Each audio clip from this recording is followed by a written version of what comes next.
Después de permanecer 7 años apagada, el faro de la columna de los próceres se encendió durante la velada por los 204 años de independencia de Guayaquil. Compartí una foto que me llena de orgullo y esperanza. La farola en la cúspide de la columna de los próceres, que durante 7 años estuvo apagada, ha vuelto a brillar, ha vuelto a brillar. Puede parecer una obra más para recuperar un sitio histórico turístico, pero para mí tiene un significado especial. Representa la libertad, una libertad que literalmente, a pesar de todos los problemas, vuelve a brillar. Hemos resistido y hemos avanzado porque Guayaquil no se somete a injusticias ni arbitrarios, a impostores o a imposiciones. El guayaco percibe y en el caminar saca a los falsos, mentirosos y ambiciosos.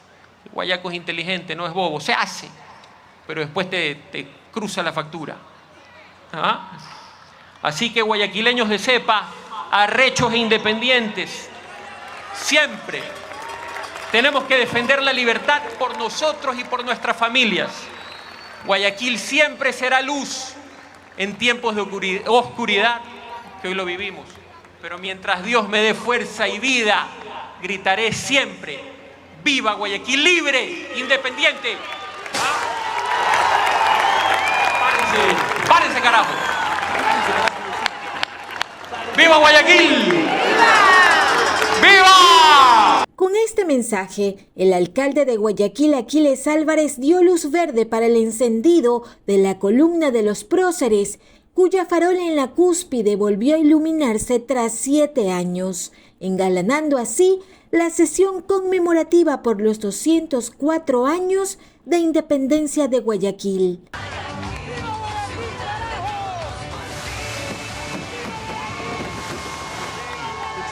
Pero, ¿cómo llegó la columna de los próceres y qué misterios esconde alrededor de su escultura? Es parte de nuestra historia que muchos guayaquileños desconocen.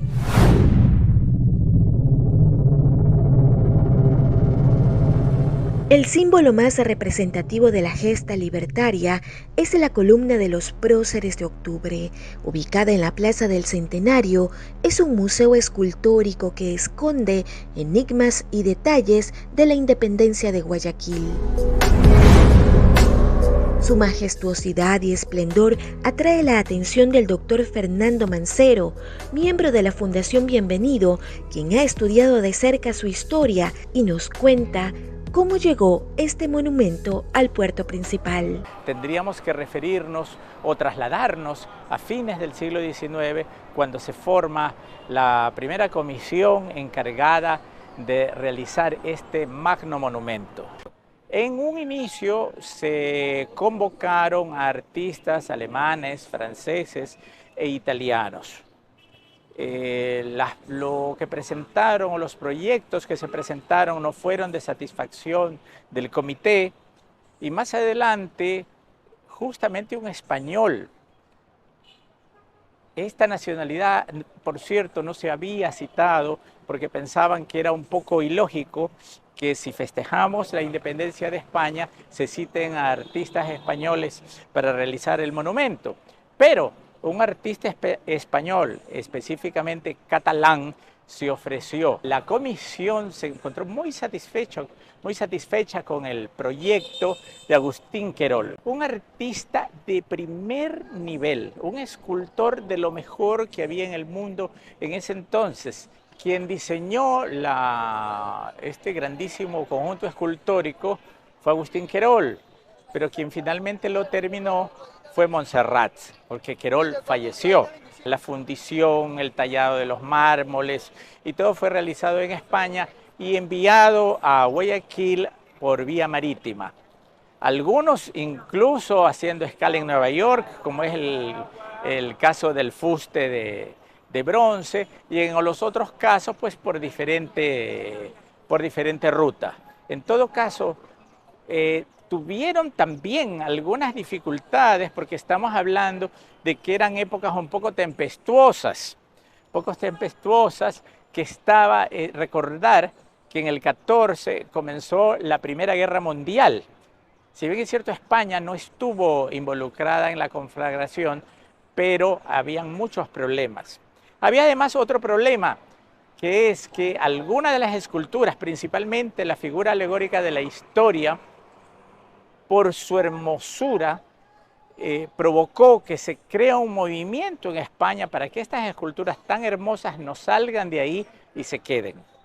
A Dios gracias, las tenemos aquí gracias a las gestiones de Clemente Ballén y algún diplomático colombiano, donde se pudo almacenar las esculturas antes de embarcarlas hacia América. Hay que decir que hay muchos bloques de mármol, más que todos los del travertino, también de granito, que son sumamente pesadas. Hay una pieza que pesa 8 toneladas. Entonces, para cuando llegaron a Guayaquil estas piezas, en el puerto no existía una grúa capaz de bajarla del barco. Así que se tuvo que pedir la ayuda de la grúa de las White. Además, la White hizo la obra civil de cimentación de la columna de los próceres. Bajo esta columna, que la vemos tan airosa y tan tranquila, hay una ingeniería muy grande abajo.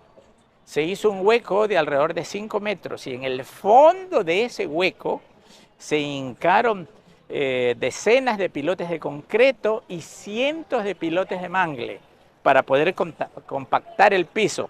Recordar que el suelo de Guayaquil es sumamente blando y anegadizo y había que cimentarla como es debido. Encima de aquello existe un gran cubo de concreto sobre el cual se asienta la columna.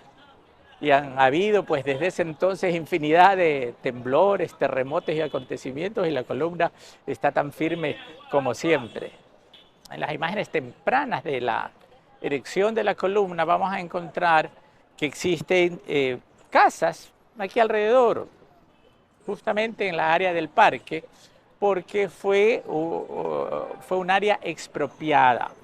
Existían 4 manzanas aquí que fueron expropiadas y durante la construcción aún los habitantes no habían sido desalojados. Más allá de una escultura, la columna de los próceres representa en cada una de sus piezas el significado de la lucha libertaria de hombres que fraguaron su conquista. Llena de mitos y verdades, su simbología no deja de sorprender a los amantes de la historia. La Estatua de la Libertad, que está en la parte más alta de este pedestal, de este fuste, fue colocada en diciembre de 1917, 2 años y meses antes del primer centenario de la independencia de Guayaquil. La columna ya fue inaugurada en el 18 y esta plaza en el 20. Y el evento culmen fue la inauguración de la columna de los próceres del 9 de octubre. Y aquí hay una abstracción incluso mayor en que colocamos a la libertad en sí, ¿no? Entonces colocamos como nuestra meta, como lo más alto que busca y buscó un guayaquileño, a la libertad. Vamos a comenzar desde la parte de abajo, ¿no? Que a manera de zigurats o unas pirámides se eleva desde el piso y vamos a ver que en las elevaciones más importantes encontramos a los 4 principales próceres de la independencia. En primer lugar, y mirando hacia la calle y Boulevard 9 de Octubre, hacia el río, tenemos a José Joaquín de Olmedo, ¿no? Nuestro ideólogo, el ideólogo de la independencia, un poeta y hombre superior. La imagen de Olmedo mira el río y mira en esa dirección. Ahí está con un traje, por cierto, inapropiado para nuestro clima. Está con un traje de estilo aún colonial, pero es porque está representado en las Cortes de Cádiz. Y aquí voy a citar al doctor Benavides, con quien estamos haciendo un estudio sobre la columna. Y es que a través del bulevar ve al fondo la rotonda. Y ahí ve a Bolívar y San Martín. Y él, desde su labor independizando esta ciudad, ve que 2 años después estos dos colosos de América se reúnen. Olmedo mira el devenir de la historia y los grandes lo que hacen con ella. En la parte exactamente posterior hacia Pedro Moncayo, tenemos al otro héroe civil, pienso yo que quizás el más romántico de los próceres de la independencia, que es José de Antepara. Él está vestido de civil y en su parte inferior vamos a encontrar una placa en la que se aprecia la muerte de él, que muere en el combate de Huachi. Hombre, digo romántico, porque al más puro estilo de los caballeros antiguos, él se negó a dar la vuelta para atrás de los batallones y como valiente que era, pasó por la mitad para dar un mensaje de Sucre, ¿no? Y murió en el cruce de balas. Tanto a Olmedo como a él lo tenemos sobre pedestales redondos, porque la circunferencia de gran medida significa la eternidad, ¿no? Es el círculo que da la vuelta permanentemente, y lo mismo las ideas y el pensamiento universal. En los otros dos monumentos son dedicados a dos militares, a León de Febres Cordero y Oberto, y a José de Villamil, al general Villamil. Y ellos están sobre pedestales cuadrados. El cuadrado y el número 4 tienen significaciones muy interesantes, pero básicamente significan la concreción de los hechos. Los civiles pueden idear algo, pensar en algo, filosofar en este sentido, pero un militar lo va a traer a la realidad y va a concretar el hecho. Febres Cordero lo vamos a ver que está en una actitud sumamente vehemente y desde el punto de vista estético sumamente plástica. Es porque él se dice que era el más entusiasta y vehemente de los próceres. En el caso del general Villamil tenemos en la parte inferior una placa en la que aparece la goleta Alcance. La goleta Alcance vendría a ser prácticamente la primera nave de la armada de lo que es ahora el Ecuador. Esta goleta partió a las pocas horas de la independencia en dirección del sur, partió hacia el mar a buscar a la armada de San Martín, a la armada que estaba en el Pacífico, para avisarle que Guayaquil ya era independiente, con nuestras manos y nuestros puertos, porque así dice la carta de Olmedo enviada a él, y que las poníamos al servicio de la libertad de América. En un plano algo inferior y más exterior con relación a la columna, tenemos a 4 figuras simbólicas. Nuevamente tenemos al 4, ¿no? Y tenemos 3 figuras femeninas y una masculina. Me gustaría comenzar describiendo la figura de la historia, que se encuentra en la esquina sureste de la columna. Clio igual es la musa de la historia. Y esta figura sí fue hecha por Querol. Él sí la terminó, él sí la vio. Vemos que representa la historia claramente porque tenemos un libro que lo tiene cerrado. Tenemos una escultura un poquito más recia y de algún modo altiva, que representa al patriotismo. Es una figura femenina también, pero está desnuda. Solo la viste la bandera y representa a la patria que se va a vestir de los hechos, ¿no? Está una bandera y unos ramos de olivo, ¿no? Es una escultura que tiene sus pechos, los dos al aire. En el caso de la historia tiene uno al aire, el izquierdo, que es normalmente el que se enseña, porque del lado izquierdo está el corazón y representa la nobleza, la sinceridad o incluso la valentía. Pero en el caso del patriotismo tenemos que ella tiene los dos pechos al descubierto. Luego tenemos una escultura muy particular que es la del heroísmo. Es la única figura masculina que está en la parte inferior y es un hombre, es un luchador, un guerrero en realidad. Es la esquina noroeste que está descansando luego de la lucha. Pero es un héroe victorioso. En su mano tenemos que presenta a Nike o Nike, como querramos llamarla, ¿no? Que es la diosa de la victoria, ¿no? Una Nikea Lara, la tiene en la mano. Por lo demás, a diferencia de las otras esculturas, uno nota la enorme resiedumbre del personaje. Realmente es un luchador. Y como la mayoría de los personajes míticos, también está desnudo, ¿no? Unos pequeños paños lo cubren. Eso hay que diferenciar mucho entre estos personajes míticos o semidioses con los personajes históricos, que todos están correctamente vestidos. En este caso, ellos son mitad leyenda, mitad dioses, y por eso se los representa de esa manera. Y por último, una escultura que simboliza la justicia. La justicia que está representada aquí es una justicia diferente a las que hemos visto normalmente. No es la típica figura que tiene muy evidentemente la balanza de la justicia, porque esta justicia es una justicia punitiva. Ella más bien va a impartir la justicia, porque en un lado tenemos que tiene un libro, aparentemente está leyendo algún inciso determinado, y en la otra tiene una espada. En su mano izquierda tiene una espada, lo que significa que va a impartir la justicia. Entonces es una justicia sumamente particular. Es interesante porque además tiene un yelmo, está coronada con un yelmo, y por esas casualidades similares a las que hablamos hace poco sobre Olmedo, esta figura está alineada exactamente con el actual Palacio de Justicia. Si vamos subiendo un poco en su fuste, ya en la columna en sí, vamos a encontrar en primerísimo lugar, y mirando hacia la calle Santa Elena y hacia el 9 de octubre, vamos a encontrar el acta de independencia completa, escrita ahí, completamente redactada en dorado, ¿no? De algún modo validando todo este hecho trascendente.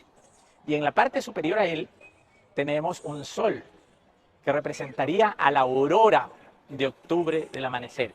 En nuestras culturas, en la que existía el Inti, o en muchas otras culturas heliocéntricas, siempre está presente el sol. En nuestro caso, por la simbología tan profunda que viene del hecho de que nuestra independencia, o nos encontramos independientes al amanecer del 9 de octubre, ese sol naciente nos dice muchísimo, ¿no? Entonces la escultura narra simbólicamente todo el quehacer patriótico. Pero aparte de esto, tenemos unas figuras en alto relieve que a manera de espiral recorren todo el fuste. El fuste tiene 10 metros y alrededor del fuste encontramos esta especie de espira de 15 personajes femeninos que uno tras otros ascienden hipotéticamente hacia el cielo. Pero no el cielo que pensábamos, sino el cielo de la libertad, ¿no?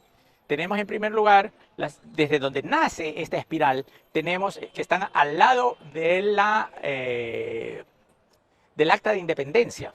Y son unas figuras que tienen unas palmas, ¿no? La palma es de la victoria. Entonces, nacen de ahí y a manera de espiral, pero a su vez, esta espiral parece que girase en torno de sí. Y tenemos figuras que están de frente, de lado y de espalda. Estas figuras son 15, que se las ha catalogado como 15 musas. Pero claro, las musas son 9 y nos van a faltar 6. Pero hay algo muy interesante y ahí viene otra coincidencia y ese descubrimiento lo debemos al doctor Benavides. Y es que tenemos las 9 musas y tenemos 6 virtudes capitales de Guayaquil que ahora están escenificadas en la Plaza de la Administración y fueron inauguradas hace no mucho. Cada musa es de tamaño natural, tiene el tamaño de una persona.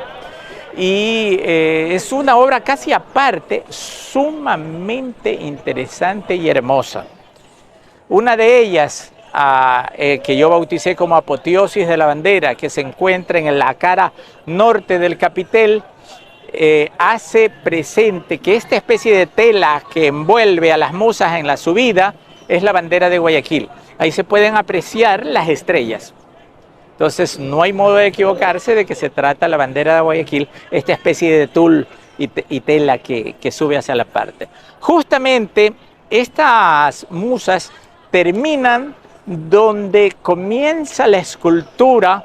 Esto ya en el capitel, en la parte del mármol blanco que vemos, donde empieza la escultura de Ícaro. La mayoría de nosotros no nos hemos dado cuenta de esto porque está de espaldas. Es un Ícaro que se está precipitando a tierra. ¿Y qué nos trata de decir Querol, este grandísimo artista, con el Ícaro? Recordar que Ícaro, dentro de la mitología griega, fue un personaje, hijo de Dédalo, que le fabricó unas alas para escapar de una determinada prisión, pero él en su inmadurez, en vez de solo escapar e ir a sitio seguro, quiso seguir volando y se acercó al sol, con lo cual las alas de cera se derritieron y se precipitó a tierra. Entonces estamos, creo, ante un mensaje más o menos claro, que es el del mal uso de la libertad. Entonces, este escultor español, yo trato de entrar un poco en la psiquis de él. Yo imagino que ahí vino lo español de él, ¿no? Ya que advertía de algún modo de que si no usan esa libertad adquirida a costa de España, es posible que les vaya muy mal. En algunas ocasiones parece que tuviera razón, ¿no? Que muchas veces nuestros países no usaron la libertad en la forma adecuada. Pero claro, es una advertencia que me parece sumamente pertinente y aleccionadora. Y está ahí en la columna y es una escultura realmente hermosa. Está en la parte de la parte superior, que corresponde al capitel, que es de mármol de Carrara, que por cierto es un capitel sumamente grande, tiene 3 metros de alto, y sobre ella es que está la Estatua de la Libertad. Esta libertad de la cual ya hemos hablado, tiene a su derecha un cóndor en actitud de levantar el vuelo. En realidad ya está volando, sino que está muy cerca de la libertad, y es desde luego una manera de ubicarnos más en América, ¿no? El cóndor está en nuestro escudo nacional y en el escudo de muchas naciones de Sudamérica, ave emblemática de estas tierras. Una obra de arte que se ha convertido en un museo para quienes transitan por la Plaza del Centenario. Hay que liberarnos de la inequidad, porque en estos tiempos vivir en libertad es la lucha constante para que todos tengamos los mismos accesos y oportunidades. Yo creo que hay que tomar las batallas justas, donde los menos favorecidos, los pobres, sean los que ganen. Soy Mariuxi Buenaño y esto es Múnich TV Digital.